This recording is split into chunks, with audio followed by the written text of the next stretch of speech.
আজকে লাল লাল ঝাল ঝাল মুরগি ভুনা নিয়ে হাজির হয়ে গেছি। মুরগির মাংস বেটে হলুদ গুঁড়া, মরিচের গুঁড়া, জিরা গুঁড়া, ধনিয়া গুঁড়া, লবণ দিয়ে এটাকে মেখে আধা ঘন্টা রেখে দিয়েছিলাম। তারপর কড়াইতে তেল দিয়ে তেলের মধ্যে মুরগিটাকে লালচে করে ভেজে নেব।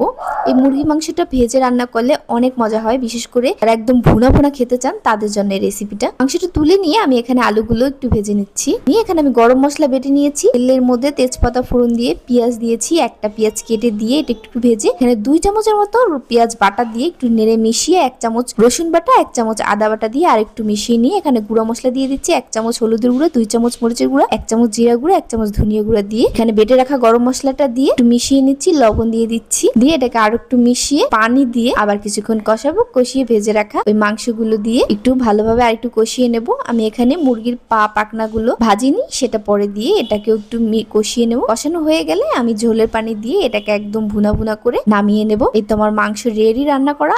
অনেক মজার হয়, এভাবে রান্না করে পাশে অবশ্যই দেখবেন। ধন্যবাদ সবাইকে। আল্লাহ হাফেজ।